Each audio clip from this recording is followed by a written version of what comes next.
Now, my next guest is a doctor. He's been fighting Obamacare since the very beginning. Now, with some of the key pieces of the law being delayed for at least a year, what's the next step in fighting this law? Well, we've got Dr. Stephen Hotze, and he joins us from Houston. First of all, Doc, you want to take a victory lap?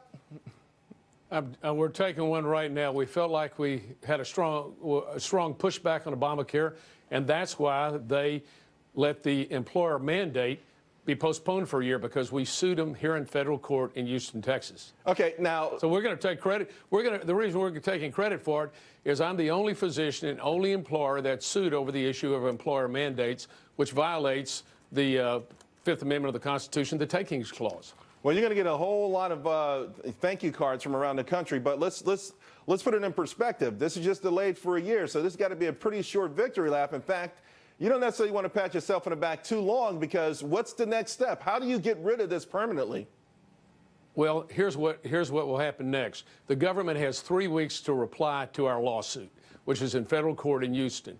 At that point, we will file a preliminary injunction asking the judge to enjoin the federal government from enforcing Obamacare here in Texas. Depending upon the ruling of the judge, we will appeal it to the Fifth Circuit. That's where the federal government does not want us to end up, because that's the most conservative circuit in the country. We need there'll be a panel of 3 judges. 2 will need to side with us, and then he throws it back to the Supreme Court. Remember, the issue of employer mandates was not taken up in the last case when the states brought the suit against Obamacare last year. All right, it's interesting because you walked us through the steps and you said this first court ruling, you're going to appeal it. You anticipate losing this first court ruling? No, but it's going to be appealed one way or another. It'll go to the Fifth Circuit. If we win, the federal government will appeal it to the Fifth Circuit. If we lose, and this will be on the motion of a preliminary injunction, frankly, we don't care. We just want to get to the Fifth Circuit, because the Fifth Circuit is what gives us the opportunity to get to the Supreme Court. So it's a matter of strategy, let's say. We will not end up having a trial in the federal district court. It will all be determined by the Fifth Circuit. And then ultimately, in your mind, will we reconsider by the Supreme Court and a decision rendered by them? Give us the timeline on that. You know, it may take a year, but it's going to happen before 2015. It's got to, because this whole issue of employer mandates has to be settled. The other is the origination clause. Remember, this bill was a revenue-raising bill. It started in the Senate, not in the House, which violates Article 1, Section 7 of the Constitution. You've got to have revenue-raising bills have to start in the House, and this one didn't. So there are 2 main points, constitutional points, that we've made in our lawsuit.